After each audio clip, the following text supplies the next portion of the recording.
and finding uh, co-founders or mentors or whatever. So, but that's specific, like the expertise, knowledge. What other aspects are necessary for a thriving community? What else do you think are like, if you had the recipe, what's the ingredient list? Well, I would kind of stay in putting this still in the vein of community, but what a thriving entrepreneurship community means, and that broader ecosystem, I think is a soft landing place, and the ability to capitalize on learning. So and just an example, startups are inherently risky. When they blow up, oftentimes, if you're in a thriving ecosystem or community, those that knowledge and learnings can be absorbed by other startups and brought onto teams. And in fact, it's actively sought out in a lot of ways. It's not necessarily losing. There's no such thing, I mean, as losing unless you stop. But you either win, you find your product market fit, business model fit, or you learn something. You'll learn something that didn't work, or learn something about a market that that you can better prepare for. If you don't have that ecosystem or community around you, and you kind of jet off on your own, and you're in an area where if you swing and you miss, you blow up, and you have no place to to go, you oftentimes have to go to a community where that knowledge and experience will be valued. Yeah, I think one thing that's really essential also is, and this is something that I don't think we have a lot of in El Paso, is willing to support people who seem low status. And I mean, that's kind of ironic because El Paso is, I think, socially very flat from the perspective of there's not like a lot of like, I don't know, social stratification between different educated classes or income classes. But at least within the business community, I do think there's like a lot of social stratification between like successful business people and people who are just getting their start. And, every startup looks like trash when it starts. Every startup is super ugly. Their website's ugly, their logo is ugly, their product is ugly. And it's really important for people to understand that is normal and that's fine. And every startup is born as an ugly baby, and at some point it grows up into some big, beautiful business. And so, I think one thing that's very important for communities is to support things when they're ugly, and to have a little bit of imagination about like what it could look like in the future, because things need time to grow. And I've seen a little bit of it personally, but I've kind of in like third party, as like an outside observer, seen it happen to other entrepreneurs where, they're at a pitch competition and they have like what's very clearly a bad idea. And the feedback that they get is like not friendly to them. And it's like very critical, and they just get like slapped down. The fire or the spark is smothered before it even has a chance to burn. And I think that's really bad. I think giving people ideas or giving people room to be terrible and grow, and kind of encouraging that is something that you see in other ecosystems where people have succeeded. So I think that's one critical element. Another critical element is just like openness of information. One of the things that I have seen is, locally, is this sort of like desire to own the ecosystem or to own the community. But the thing is that ecosystems and communities are like definitionally not something that can be owned. They're just disparate sets of people coming together. Y Combinator is a very exclusive program, and it's very hard to get into. But like, if you meet people from Y Combinator, they're all incredibly helpful and super eager to support you. And it's exclusive to get into the program, but it's not exclusive to like connect with the people. And there's really no secrets about what goes on in there. And I think we're missing that to some degree here. is that level of openness to just, willingly share information and connections with people, and to, add to the community by adding more people to it. Great. Just on a side note, everyone listening, feel free to put in the chat box any questions you have for Erik or JJ. We'll get to all of the questions. Anything you wanna mention, any comments also. So okay, sorry. Getting back, it's kind of curious that you mentioned, interesting that you mentioned, because Silicon Valley is really known for, mostly known, the culture, but because of two things: the trust and the culture of permission to fail, learning from failure. So how do you think we could incorporate more of that into the region, and not just El Paso, like El Paso, Juarez, New Mexico, that's considered like a complete ecosystem. You mentioned that you may have seen a bit of lacking, but like what steps could we take in the right direction? Yeah, I think creating a safe place where failure is celebrated.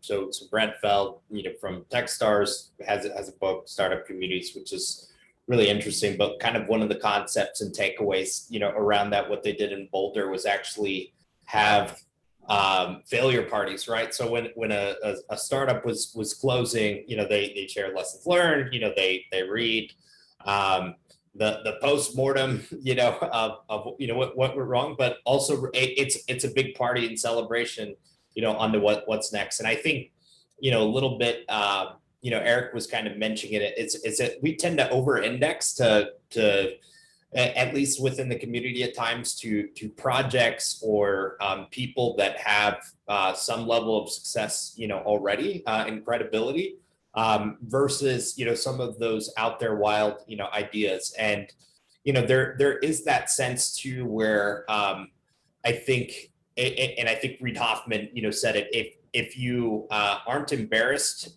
by your first launch of your product, you ship too late, right? You want to get your ugly baby out there, have the world just tear into it, hurt its feelings, make it cry, but they learn from it. Yeah. So I think having a culture shift around embracing failure, and celebrating it, even sometimes in a symbolic nature, is you had a hypothesis, and this is what came back. Didn't work, but we could learn from that. And then the other thing is adopting that courage, just to be okay with an incomplete and unfinished idea out there. I would also say, one thing that's I've seen that's, not even, it ties to the failure and it ties to having an ugly baby, but I think one thing that's missing is a familiarity with success. So one of the weird issues that I've seen is that people don't totally know how to abstract out from tiny, ugly baby startup to awesome, huge, successful company. And so, and they don't know what the process is involved in getting there. And so I think you see a lot of like impatience when companies aren't, going, immediately going in that direction, or again, they don't understand that like being ugly is part of the process of becoming like big and successful. And so I think oftentimes, because there's not this understanding that like, success is this like long meandering path, we don't give people the opportunity to fail from the perspective of like not of like celebrating the failure, which is kind of its own thing, like JJ just mentioned, but also of embracing failure as part of the process and being patient with the failure, and understanding that even Facebook was like some hideous website, and it took 12 years for Facebook to go from or was it 8 years? I think it was 8 years for Facebook to go from inception to IPO, and they're like a phenomenal outlier, right? Most companies are taking significantly longer than that. So not just getting familiar with the failure, like JJ mentioned, but understanding the path to success, I think, is really critical as well. Okay, we have a question in the comments in the chat. It says, how is this going to connect with people in El Paso, especially who can help and guide on developing the baby? And I would just like to plug that the MCA's Innovation Center does do a lot of help on developing those early stage startups, pre-seed and seed. But what do you guys think? What other organizations, or how can someone start connecting? Yeah, I mean, I think there's a lot of places to plug in from a formal perspective. I mean, MCA, does great work. Pioneers 21 has, convenings, work around that. Sandbox Ventures, more co-work, than actually providing programming. But there are some, cool entrepreneurs that hang out around there. So there's these formal channels, but I think what we can do a better job as a community is more of the informal, channels. Having venues and spaces to kind of have, some of these conversations. And particularly now that the pandemic is somewhat easing, although we still got to be safe out there, and all of the different variants have to be concerned. But I think as we somewhat return back to more in-person events, there's a lot of value in just not even talking shop or business, but just getting together and having these informal conversations. And so I think that's one area that I think we can better push here as a region. Okay. I would echo something that JJ said, which is kind of the comment that I made before, that communities aren't built top down. Finding there's not that many of us, to be honest, but like finding the other entrepreneurs and the other people that are working in whatever you're working in is incredibly important.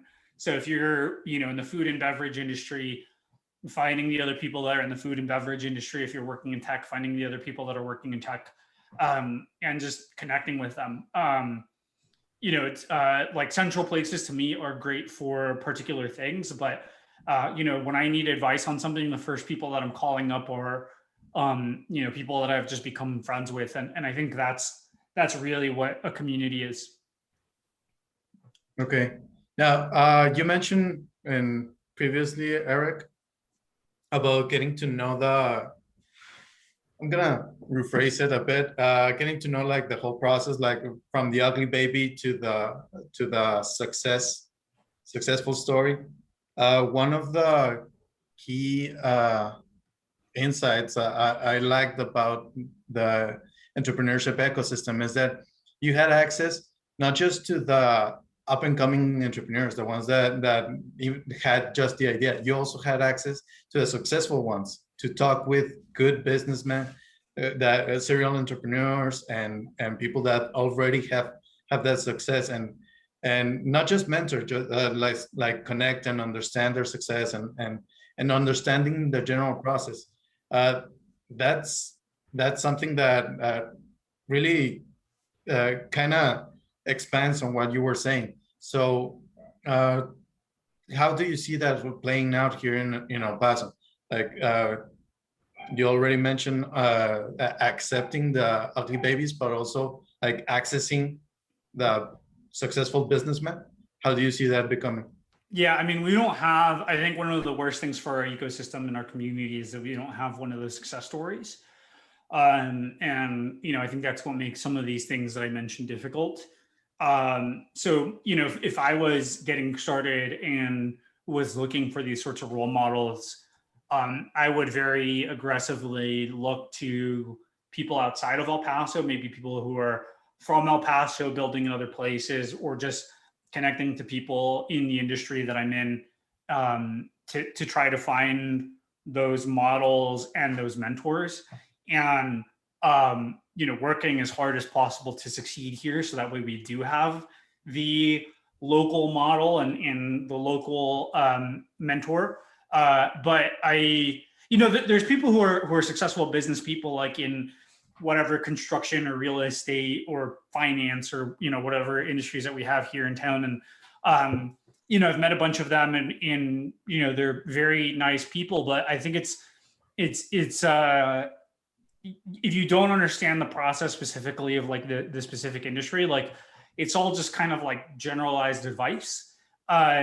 So having those people who've like gone through what you've gone through and succeeded in some way, I think is incredibly important. And again, unfortunately, we just don't have it here. But the great thing about COVID, for all of the terrible things that it wrought upon society, is that it made it a lot easier to connect with people online. It's not unusual or weird to reach out to somebody and say, hey, are you interested in having a Zoom call with me? Before you would have had to have like flown to whatever city they were in and met up with them for coffee near their office.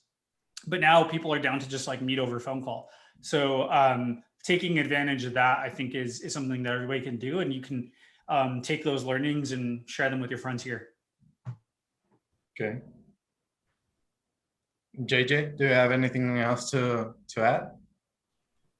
I mean, not particularly. I mean, it's technology really lowers that ability to connect with experts and individuals and kind of beyond the local and immediate community. There are online communities that help support either knowledge transfer or just inform approaches of the way you build or scale your company. So nothing too much to add there. Okay. Yeah, I mean, I think the social norms have evolved more dramatically than the technology in the past year. Like the technology was already there, but as Gamma is commenting here, it was more of like people's willingness to use the technology. Yeah, it's a whole different dynamic now, and people are adapting. So you are both working on some form of community engagement, either Erik with the MCA or JJ with Microsoft. So how would you describe your particular contribution to the community? I mean, it's kind of an interesting community approach. So one thing that I have the benefit of of having is a name like Microsoft on my business card, and because we're able to fund binationally and even across state lines, what's great is oftentimes I have have the ability to convene partners that normally couldn't come together. So a big example is we have state and federal dollars that often can't Texas dollars can't cross into New Mexico, and U.S. dollars oftentimes can't go into Juarez itself. Being a global company, we're able to help stitch some of those projects that normally wouldn't get funded or pieced together because of just funding restrictions come into the place. The other area that just from a community engagement perspective and kind of been a focus for my approach with TechSpark is how to make the motion activities that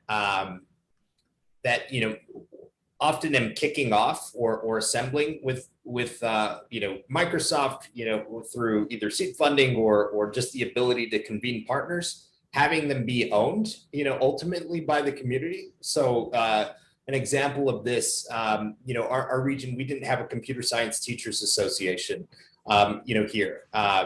Was able to help spearhead and assemble that, but now you build a community of practice among educators. So they're learning best practice and tips from each other, able to tap into professional development opportunities, and then couple it, and bring in national partners and projects that work. So we have TEALS, which is technology, education, literacy in schools. Now, as we expand our TEALS footprint, which brings industry professionals to teach computer science in the classroom, those new computer science teachers can now get plugged into, the CSTA. They get access to, curriculum either, from TEALS or partners like code.org. If they continue to pursue, certification, now they can plug into UTEP and go into the Microsoft Computer Science Education Academy to get upper division, credits, and now teach dual credit or community college level computer science instruction. So taking this approach where, was able to help assemble, these components, and then, drive ownership of, from actual computer science teachers, from administrators, and getting UTEP's, buy-in to help support that effort is a big key. And we're doing some of this work too around the binational technology councils. So currently it's umbrellaed under the Borderplex Alliance, and there's quite a bit of work. One big committee is kind of how technology is disrupting, our lives, what it means for us, on the border, and our economies that have traditionally been built on low-wage labor. But those low-wage labor jobs and tasks are some of the most at risk of automation. How do we as a region grapple and position ourselves, so that, the inevitable disruption or dislocation that, that we have, we're able to mitigate maybe some of the downsides to that, but then able to also position ourselves in a global economy as a really competitive region, to bring more opportunity for to the region. But again, this is work where oftentimes just being able to use that that banner Microsoft, convene the partners, and then help equip and empower the community to own these motions, I think is key to making sure that this work doesn't stop when a corporate program that ultimately all corporate programs have a shelf life. Hopefully it's a really long shelf life, but still would be able to sustain past this opportunity. My contributions are nowhere near as robust. I just see myself as one of the nodes in the network. And I think that's something, again, like talking about communities is really being organic and driven from the bottom up. I think every node has value, every connection has value. And if you feel like you want to be a part of the tech ecosystem and the tech community here, all you really have to do is like show up and bring whatever you have that it is to the table. And so, for me, it's connections to people outside of El Paso. I try to bring in friends from San Francisco and New York to show them like what's going on here, to connect them to some of the people in town, to show off our, region and our amazing food and culture. Part of it is just bringing the knowledge that I have. The reason that I teach that class at UTEP is because I feel like I know some stuff that is valuable for students and I want to share that knowledge with them. But there's not really anything dramatically special about what I'm doing other than just like sharing what I have. And I think that's the culture that I appreciated being in the Bay Area. And I think it's something that everyone can contribute to a region as well. Okay. Now, what I've noticed between you two is that you have kind of like not opposite, but complementary points of view about the community, where as you, Erik, you said, okay, from bottom up, that you build a community from bottom up and everyone starts interacting and exchanging relationships and expertise, as opposed to what JJ was mentioning, that building the community from the top down and then delegating it to that community for them to keep on running. So those are, as to my understanding, a bit of different points of view. Do you have any comments, like specifically about the other side, like Erik? What is your experience with organizations trying to establish communities? And JJ, what is your experience with communities that are already existent and that are trying to get access to resources and structure and organization? I just need to disagree with JJ on absolutely everything. That's why we have diametrically opposed views. Whatever position he has, I just take the opposite. Our friendship is based on tension. No, I mean, so you know, being the EIR at the MCA, having worked at StartX, I do think there's a role for organizations to like bring people together and organize them. But you know, just because you have a building and a program and staff, like a community isn't going to spontaneously combust from that. I mean, you have to do a lot of work to bring the people together, and you can probably set a lot of things in motion. But I think without the individual people that come together to make up that group, it's really hard to like have anything. You can't. I think you can kind of like coordinate people and bring them together, but like, you know, unless you're, I don't know, going out of town and like bringing people in, you're not going to populate those communities yourself. And again, as I mean, even JJ mentioned, I think even with resources as vast as Microsoft's, the ultimate goal is to have something that's self-sustaining and that ultimately is driven from the bottom up, even if you need a little bit of like top-down coordination to begin with.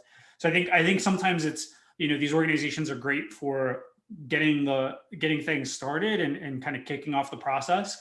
And oftentimes they're just a formalization of something that already exists. StartX didn't need to build a Stanford founder community because it already existed. They just formalized a lot of what was going on and gave people a venue to connect at. Okay. JJ?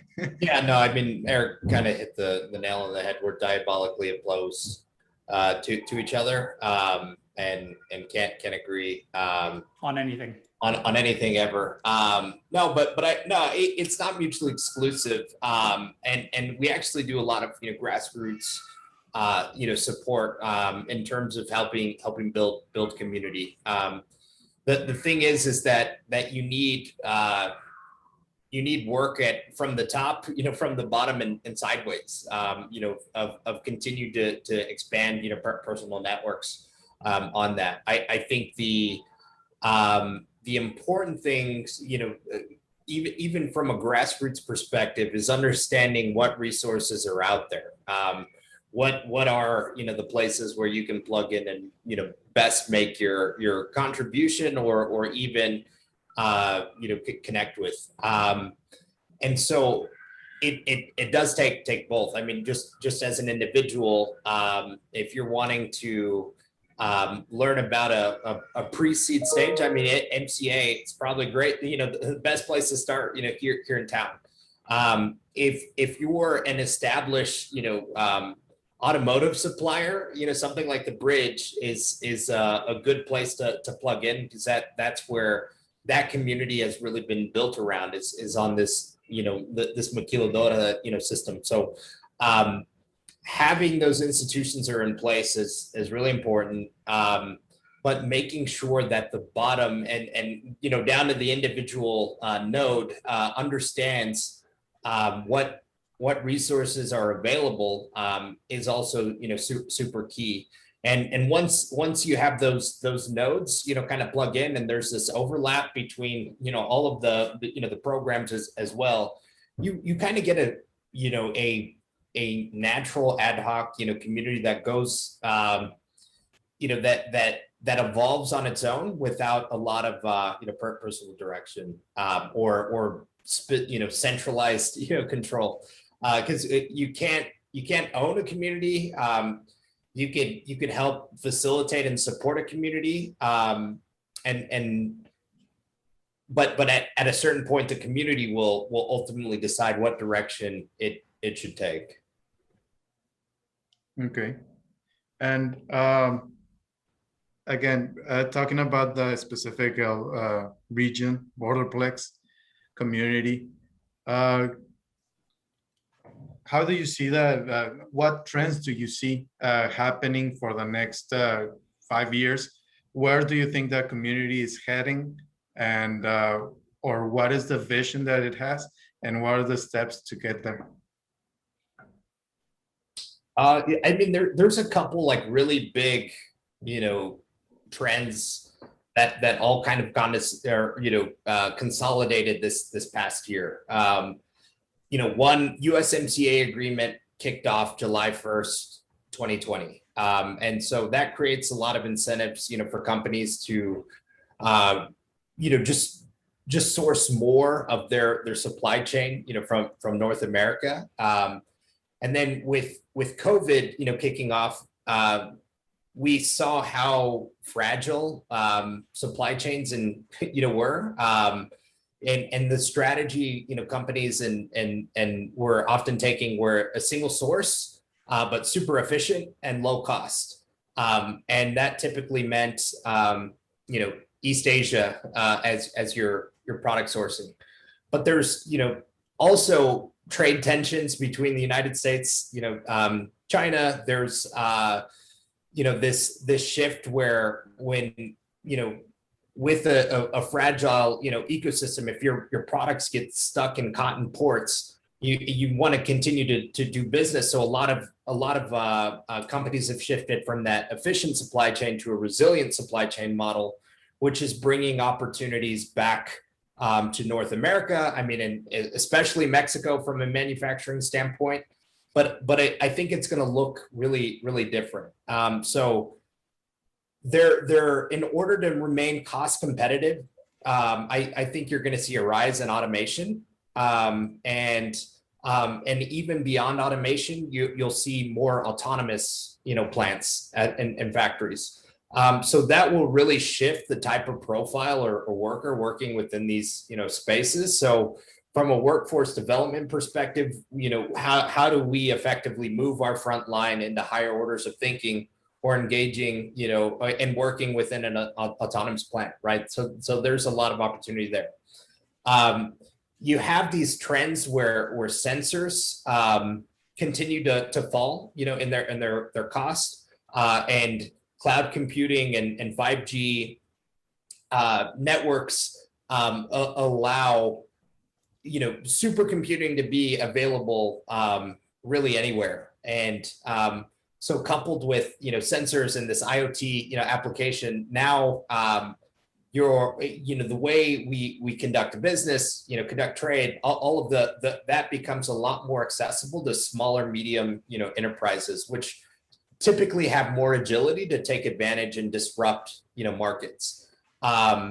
So given where we're at, in this, this Borderplex area, we're also at the center of like immigration, security and trade, goods and people moving across the border, and as blockchain technologies continue to mature, what does that mean in terms of engaging or managing trade, a distributed ledger, with blockchain, and more autonomous ERPs. So I think we're going to be at the center of a lot of really important, global and technology discussions.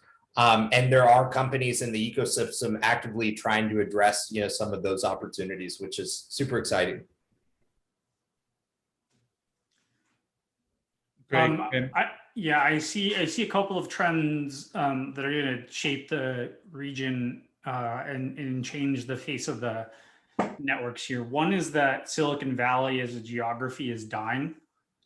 Before, Silicon Valley was like the 41-mile stretch between San Jose and San Francisco, and due to rising housing prices and like really poor local governance, people are leaving the region in droves. And COVID kind of accelerated that because you were stuck in your apartment or your office or whatever, and so it didn't matter whether you were actually in the Bay Area or not, you could still get your business done.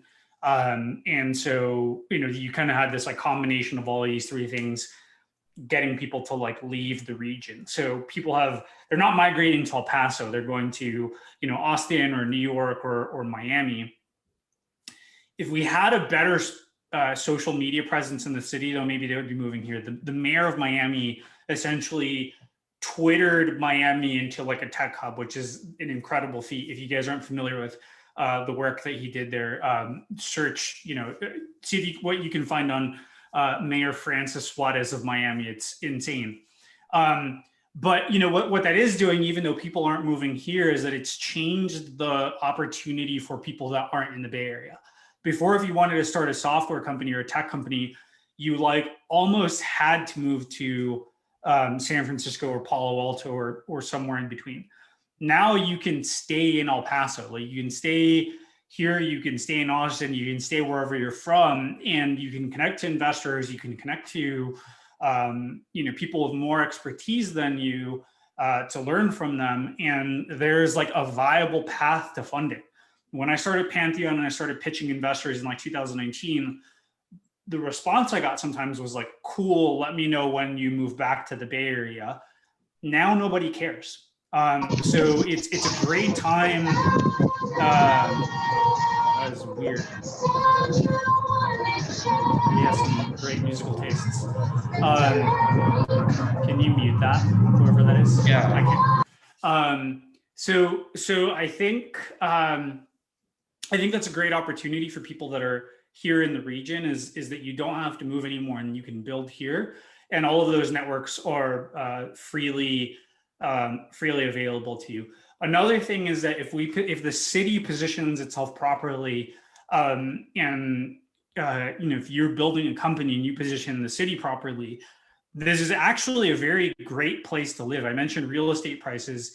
The country is insane. Like buying housing in Austin, Miami, anywhere in California, anywhere on the East Coast is ridiculous. So I do think there's a sort of like quality of life type thing that people here could be pushing, which is you can live in a major metro area, you can afford a house, your cost of living is a fraction of what it is in other places.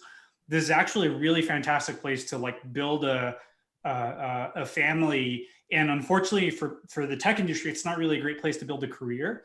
But if we have any companies that are able to get funding and get that traction and get that growth, it could be a really great place for people to grow a family and a career. So I think the first one is more of like a big macro issue. The second one is like a kind of microeconomic issue. Somebody has to like win here in order to make that happen for themselves and for their employees. Great. So if I understood it correctly, you're talking about attracting talent and attracting expertise, while JJ is talking about the future opportunities of technology and how the future opportunities will develop more startups and more potential if the workforce is trained, if everyone decides to stay in the region and create businesses for the manufacturing and Juarez and the whole community. And what you're saying is attracting talent. It's a great option post-COVID world. And yeah, I can see how those two trends would weave together and shape the next couple of years. So we're right now just about to hit the 1 hour, the 5 p.m. So just to close it off, I would like to thank you all for assisting. And thank you, JJ and Erik, for this great talk. Great to have you here. And just to have everyone know that the next Tech Tuesday, the next month, is going to be about fueling innovation through research, through scientific research. So that's also going to be very interesting. And thank you, everyone. That would be all. And feel free to stay on and chat with us and open your mics and have a quick conversation while we sign off. So thank you, JJ and Erik. You're welcome. Thanks, Alberto.